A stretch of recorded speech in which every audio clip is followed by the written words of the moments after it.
இந்த கும்பராசிக்காரர்களுக்கு இந்த 2026 எந்த மாதிரியான பலன்களை கொடுக்க போகுது? அதாவது கண்டிப்பா கோபுர கலசத்தில் அமர வைப்பாரா? ஆமா, உறுதியா உறுதியா டவுட்டே வேணாம். அதாவது கும்பராசிக்காரங்க அடிச்சு தூள் கலக்க போறாங்க 2026ஆம் ஆண்டு. 2026ஆம் ஆண்டு உள்ளபடியே பொதுவாகவே நல்ல யோக பலன்களை, பொருளாதார முன்னேற்றங்களை கொடுக்கக்கூடிய உலகளாவிய அளவிலேயே சொல்றேன். தனிப்பட்ட நபருக்குன்னு இல்லாம பொதுவாகவே வந்து இந்த ஆண்டோட அமைப்பு இருக்குல்லையா, 2026 அப்படின்ற அந்த ஆண்டு, இந்த தசாப்சத்துல, அதாவது 2020லேருந்து 2030க்கு இடைப்பட்ட வரக்கூடிய இந்த 2026ஆம் ஆண்டு மிக உன்னதமான அற்புதமான ஒரு காலம். அந்த தசாப்தத்தில் ஒரு சிறப்பான ஒரு ஆண்டாக இருக்க போது பொருளாதார ரீதியான முன்னேற்றங்கள், ஏற்கனவே பல நாடுகளுக்கு நடுவில் போர் பதற்றங்கள் நடந்துட்டு இருக்கு, அதெல்லாம் வந்து குறைஞ்சிடும். நல்லா அந்த அளவுக்கு சிறப்பான ஒரு விஷயங்கள் வந்து இந்த ஆண்டு நடக்க போகுது. குறிப்பாக நீங்கள் கேட்ட மாதிரி கும்பராசிக்காரர்களுக்கு மிக சிறந்த ராஜயோகத்தை கொடுக்க போகுது. எந்த வகையில் அப்படின்னு கேட்டிங்கன்னா, ராசிநாதன் முழு சுபத்துவத்தன்மை அடைய போறாரு. ராசிநாதன் வந்து சனி பகவான், கும்பராசியோட அதிபதி. எப்பயுமே சரியான சிந்தனைகளோட சரியான வாழ்க்கை முறையை கடைபிடிச்சு வாழணும்னு நினைக்கக்கூடியவங்க, நெறிமுறை தவறாத சரியான வாழ்க்கை வாழணும்னு நினைக்கக்கூடியவங்க. நம்ம ஆண்டு பலன் வரும்போது ஆண்டு கிரகங்களை தான் எடுத்துக்க முடியும். இதில் வந்து பார்த்திங்கன்னா ஆண்டு கிரகங்கள்லாம் சனி, ராகு, கேது மற்றும் குரு, இவங்க தான். ஸோ இந்த 4 பேரை வச்சே வந்து ஆண்டுக்கான பலன்கள் நம்ம எடுத்துட முடியும். அந்த வகையில் வந்து ராசிநாதன் குரு பகவான் தன்னுடைய ராசிக்கு 2ஆம் இடமான தனஸ்தானத்துக்கு போகிறாரு. இது நாள் வரைக்கும் பேச தயங்குற, சொல்ல நினைச்ச விஷயங்களை நம்ம சொல்லாம் எடுத்துப்பாங்களா, எடுத்துக்க மாட்டாங்களா, இல்லை சொன்னால் தப்பாக எடுத்துப்பாங்களா அப்படின்ற சில தயக்கங்களோட, ஒரு சங்கடங்களோட வாழ்ந்து வந்து இருந்திருக்கக்கூடிய கும்பராசிக்காரர்கள் இனிமேல் நான் சொல்கிறதாண்டா சட்டம்ன்ற அளவுக்கு தைரியம் அடித்து உடச்சி பேசக்கூடிய வலிமை பெறக்கூடியவங்களாம் வந்துடுறாங்க. இவங்க சொல்வாக்கும் வெல்லும். இவங்களோட ஆலோசனைகளை பற்றி பல பேரோட வாழ்க்கையை மாறப்போகுதுன்றதான் இங்கே உள்ளபடியே உண்மை. அந்த அளவுக்கு ஒரு சிறப்பான வந்து காலத்தை, வாழ்க்கை சூழலை இந்த 2026ஆம் ஆண்டு அவங்களுக்கு கொடுக்க போகுது. காரணம் என்னன்னா, நான் சொன்ன மாதிரி ராசிக்கு அதிபதியான சனி 2ஆம் இடத்துக்கு போய் அமர போறாரு சனி பகவான். அவருக்கு குருவுடைய பார்வை வந்து மே மாதத்துல இருந்து கிடைக்க போகுது. Okay sir. இவங்களுக்கு அந்த பொருளாதார வளர்ச்சி, ஆமா, பணபலம், கண்டிப்பா படைபலம், ஸோ இது எல்லாத்தையும் சார்ந்த ஒரு பலன்களை சொல்லுங்க. ஆமா, சொன்னபடியே வந்து தொழில் படைபலம் நீங்க கேட்டீங்க, அதை நான் புரிஞ்சுக்கிட்டேன். தொழில் சார்ந்து அப்படின்னு எடுத்துக்கலாம். ஏன்னா தொழில் சார்ந்து வந்து பாத்தீங்கன்னா, இவங்களுக்கு வந்து தொழில் ஸ்தானத்து அதிபதியாக வரக்கூடியவர் செவ்வாய். அந்த செவ்வாய் தான் இந்த கும்பராசிக்கு 3ஆம் இடத்துக்கும் அதிபதி. முயற்சி, விடாமுயற்சி, தன்னம்பிக்கை, ஆசை, விருப்பம், இதெல்லாம் சொல்லக்கூடிய தைரியம், இதெல்லாம் சொல்லக்கூடிய 3ஆம் இடத்துக்கும் தொழில் ஸ்தானத்துக்கும் செவ்வாய் தான் அதிபதி. ஒரே கிரகம் தான். ஸோ அப்போ வந்து இவங்க வந்து எப்பயுமே வந்து தொழில் சார்ந்த விஷயங்கள்ல, வேலை சார்ந்த விஷயங்கள்ல பொறுப்புணர்ச்சியில் தனக்கு கொடுக்கப்பட்ட தனக்கிடப்பட்ட கட்டளைகளை, பொறுப்புகளை சிறமேற்கொண்டு சீரும் சிறப்பாக செய்யக்கூடிய ராசிகள்லாம் இந்த கும்பராசிகள் இருந்துருப்பாங்க. அது மாதிரி எந்த ஒரு பிழையும் வரக்கூடாது, நம்ம செய்கிற செயலில் யாரும் தப்பு சொல்லிடக்கூடாதுன்றது ரொம்ப கவனமாக இருக்கக்கூடியவங்களாம் வந்து எப்பயுமே அந்த சிந்தனையில இருந்து அந்த வேலை முடிஞ்ச பின்னாடி சாப்பாடுன்னு நினைக்கிற அளவுக்கு வந்து தொழிலுக்கு முக்கியத்துவம் கூடியவங்க வந்து பார்த்தீங்கன்னா அந்த கும்பராசிக்காரர்கள். இந்த கும்பராசிக்காரர்களுக்கு தொழில் ஸ்தானத்துக்கு மட்டும், அதாவது தொழில் ஸ்தானத்துக்கும் குருவுடைய பார்வை கிடைக்க போகுது. குரு உச்சம் பெற்று 12 ஆண்டுக்கு ஒரு முறை கடகராசிக்கு வருவார். கடகராசியில தான் அவர் முழு பலம் அடைகிறாரு. ராசிக்கு 6ஆம் இடம் மறைவு ஸ்தானம், மறைஞ்சிட்டாரு சுபர் அப்படின்னு நினைக்க வேணாம். தனக்காரகன் மறைஞ்சிட்டாருன்னு நினைக்க வேணாம். மறைஞ்சாலும் ராசிநாதன் சனியினால தொடர்பு கிடைக்குது. சனியும் குருவும் திரிகோண தொடர்புல வர்றாங்க. அந்த திரிகோண தொடர்புல கிடைக்கும் சனி ராசிநாதனுக்கு குரு பார்வை கிடைக்கிறதே ஒரு சிறப்பான விஷயம். அந்த குரு ராசிநாதனுக்கு மட்டும் பார்வை கொடுக்கல, தனஸ்தானத்துக்கு மட்டும் பார்வை கொடுக்கல, தொழில் ஸ்தானத்துக்கும் பார்வை கொடுக்குறாரு. தொழில் ஸ்தானத்துக்கும் ராசிக்கு தனஸ்தானத்துக்கும் 6ஆம் இடத்துலையும் தொடர்போடு வரும்போது வந்து முதல் தரமான தர்மகர்மாதிபதி யோகம் வந்து கும்பராசிக்காரர்களுக்கு இந்த 2026ஆம் ஆண்டுல கிடைக்க இருக்கு. அந்த யோகத்தை பயன்படுத்திக்கங்க. அந்த யோகம் வந்து தொழில் சார்ந்த ஒரு நல்ல முன்னேற்றங்களையும், அது மூலயமா பெரிய சம்பாத்தியங்களை, பொருளாதாரத்தை ஈட்டி, தான தர்மங்கள் நிறைய செய்து நல்ல மனிதர் அப்படின்னு ஊரில் பேர் புகழ் அடையக்கூடிய ஒரு யோகம். அந்த யோகம் செயல்படுறதுக்கான காலம் ஆரம்பிச்சிருச்சு. தைரியமாக சந்தோஷமாக இருக்கலாம். இந்த பிஸ்னஸ் நம்ம பண்ணலாமா வேணாமா தயங்கிட்டு இருக்கவங்க, வெளிநாட்டுக்கு போகலாமா வேணாம்னு தயங்கிட்டு இருக்கவங்க, தைரியமாக முடிவெடுங்க. உங்கள் முடிவுகள் சரியாக இருக்கும். Okay sir. இவங்களுக்கு குடும்பம் சார்ந்து ஹெல்த் ரீதியான விஷயங்கள்லாம் எந்த வருடம் எப்படி சார் இருக்கும்? ஆமாம், அது ஹெல்த்தில் சின்ன சின்ன தொந்தரவுகள் இருக்க தான் செய்யும். என்ன மாதிரி அப்படின்னு கேட்டிங்கன்னா, இந்த பெரிய உடல் உழைப்பு இல்லை அப்படின்னா சில பிரச்சனைகள் இருக்கும் இல்லையா, அது ஒபிசிட்டி, வெளிப்படையாக சொல்லலாம் ஒபிசிட்டி, இந்த உடல் பருமன், இந்த மாதிரியான தொந்தரவுகள் வந்து வரதுக்கான வாய்ப்பு உண்டு. அது போக வந்து இந்த சுவாசம் சம்மந்தமான சில பிரச்சனைகள் வர்றதுக்கான வாய்ப்புகள் உண்டு. அதனால் வந்து அந்த விஷயங்கள் எல்லாம் சரியாக வச்சுக்கணும் அப்படின்னா அட்லீஸ்ட் வந்து வாக்கிங்காவது போகணும், நடைப்பயிற்சியாவது மேற்கொள்ளணும். அது கோயிலில் சுற்றி வரதா இருக்கட்டும், அல்லது வந்து ஒரு பூங்கா மாதிரியான ஒரு அமைதியான சூழலில் நடந்து வரதா இருக்கட்டும், இல்லை உங்கள் ஊரில் வாய்ப்பு இருக்குது அப்படின்னா பீச்சு, சென்னையில் இருக்கவங்கள, வேறு இந்த மாதிரி கடல் சார்ந்த நகரங்களில் இருக்கவங்க கடல் பகுதியில் நடக்க ரொம்ப நல்லது. பீச்சில் நடந்து வர்றது, வாக்கிங் போய் வர்றது ரொம்ப நல்ல விஷயம். இதெல்லாம் வந்து செய்து வந்தாலே அவங்களோட நோய் சார்ந்த பிரச்சனைகள் தீரும். காரணம் என்னன்னா 6ஆம் இடத்துல குரு அமர்றாரு. 6ஆம் இடம் தான் ருணரோக சத்ருஸ்தானம். ஸோ அங்கே வந்து ராசிக்கு 2-11 குருபவன் அமரும்போது வந்து பார்த்தீங்கன்னா நமக்கு வந்து உங்களுக்கு வந்து சுகபோகங்களை கொடுத்துருவாரு, தேவைப்பட்ட நேரத்துக்கு தேவையான பொருளாதாரத்தை கொடுத்துருவாரு. அப்படின்போது என்ன ஆகும், மனசில் நிம்மதி வரும், சந்தோஷம் வரும். சந்தோஷம் வந்தோம்னா உடலுக்கு உழைப்புக்கு நம்ம தயாராக மாட்டோம். ஸோ அப்போ ஆட்டோமேட்டிக்காக சில தொந்தரவுகள் வரும். அது என்ன மாதிரினா அந்த மாதிரி உடல் பருமன் மற்றும் அந்த மூச்சு சம்மந்தப்பட்ட தொந்தரவுகள். அது போக ஒரு சிலருக்கு நீங்கள் கேட்ட மாதிரி கால் வலி கொஞ்சம் அதிகமாகிறதுக்கான வாய்ப்புகள் உண்டு.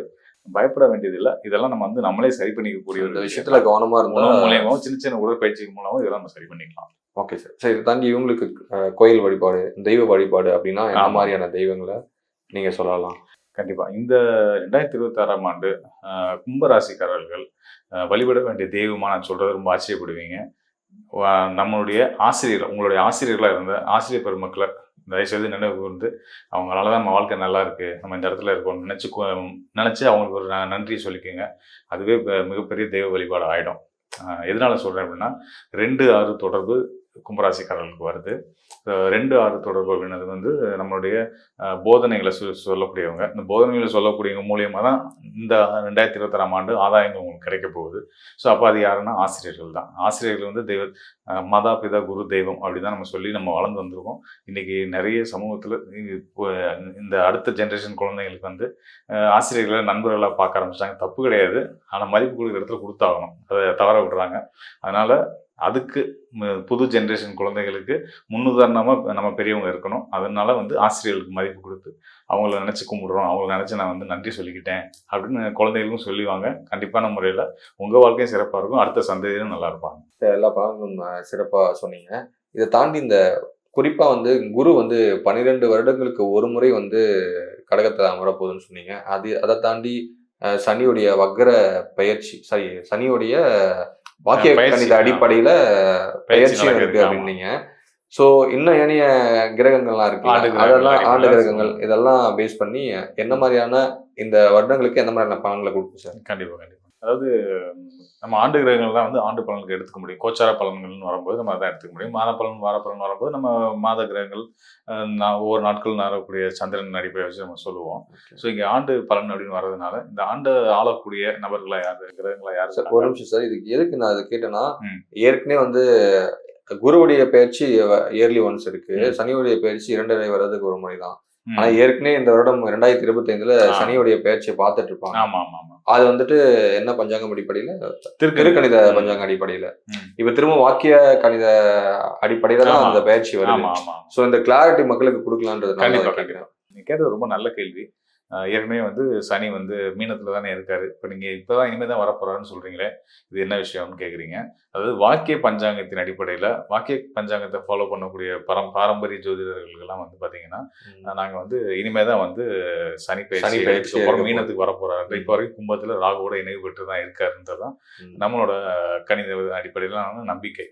ஸோ இந்த அடிப்படையில் மீனராசிக்கு நம்ம வாக்கிய கணிதத்தின் அடிப்படையில் மார்ச் மாதம் வரப்போறாரு, சனி வரப்போறாரு. ஸோ இது வந்து திருக்கணித முறையில் ஏற்கனவே வந்துட்டு தான் ஒரு கணித முறை, அது ஒரு கணித முறை அதில் இருந்துகிட்டு இருக்கு. அதை ஃபாலோ பண்ணி சொல்லக்கூடிய, அதை நம்பி பலன் சொல்லக்கூடிய ஜோதிடர்களும் இருக்காங்க, அதை நம்பக்கூடிய மக்களுமே நிறைய பேர் இருக்கிறாங்க. வாக்கிய கணிதம் பாரம்பரிய முறை அதையும் ஃபாலோ பண்ணக்கூடிய ஜோதிடர்களும் பெரும்பான்மையான மக்களும் இருக்காங்க. திருக்கோயில்களில் பெரும்பாலும் வாக்கிய கணிதம் ஃபாலோ பண்ணுவாங்க. சித்தநாதர்கள் கொடுத்த கணிதத்தில் அதில் மாற்றம் செய்யறதுக்கு அதிகாரம் இல்லை. திருநள்ளாறுல கூட இந்த சமயத்துலதான் வந்து அவங்களுக்கு செய்த கொடுத்த அந்த ஃபார்முலால வந்து மாற்றம் செய்யற அளவுக்கோ அதுல தப்பு இருக்குன்னு சொல்ற அளவுக்கு யாரும் வந்து அந்த உயர்நிலை யாரும் அடையலைன்றதுனால அவங்க கொடுத்ததே நாங்க ஃபாலோ பண்ணிக்கிறோம். அந்த அடிப்படையில் தான் சனி வந்து மீனத்துக்கு வரதை நாங்க வந்து அடிச்சு சொல்றோம், கன்சிடர் பண்றீங்க. ஓகே, இது இன்னும் ஏனைய கிரகங்கள்லாம் இருக்குல்ல? ஆமா, அதன் அடிப்படையில இந்த வருடம் எல்லாருக்கும் எந்த மாதிரியான விஷயங்களை தரும்? அந்த குரு பகவான் கடகத்துக்கு வரப்போறது உறுதி. அவர் அந்த கடகத்துல உச்ச பலம் பெறக்கூடிய நிலையில இருக்க போறாருன்றது உறுதி. இது ஆண்டுக்கு குரு வந்து அவரோட சுழற்சி ஒரு ராசிக்கு ஒரு இடத்துக்கு வர்றதுனா திரும்ப வர்றது 12 வருஷம் ஆகும். அந்த அடிப்படையில் அவர் தன்னுடைய சொந்த உச்ச வீடு, சொந்த வீடுன்னு சொல்ல முடியாது, உச்ச வீடு அவருக்கு ரொம்ப பிடிச்ச நட்பு வீடு, சந்திரனுடைய வீடு, அங்கே வரப்போறாரு. அங்கே வந்து சிறப்பான யோகா பலன்களை எல்லாத்துக்குமே கொடுக்க போறாரு. மீனத்துல சனி குருவோட வீட்டில், அந்த குருவே வந்து அந்த மீனத்துக்கு 5ஆம் வீடான கடகத்துக்கு வந்து அங்கே முழு பலம் அடைய போறாரு. கடகத்தில் குரு அமரும்போது அவருடைய பார்வை வந்து மீன ராசிக்கு கிடைக்கும். மீன ராசியில் இருக்கக்கூடிய சனிக்கும் கிடைக்கும். சனிக்கு சுபத்துவ தன்மையை கொடுத்துட்றாரு. அசுபர்னு சொல்லக்கூடிய சனிக்கு குருவுடைய இணைவு, திரியோண நிலை இணைவு கிடைக்கிறதுன்றது வந்து நல்ல ஒரு பாசிட்டிவிட்டியை எல்லாத்துக்குமே கொடுக்கும். எல்லா மக்களுக்கும் மனசுல நிம்மதியும் சந்தோஷத்தையும் அமைதியையும் கொடுக்கும் இந்த ஆண்டு அப்படின்னு சொல்லலாம்.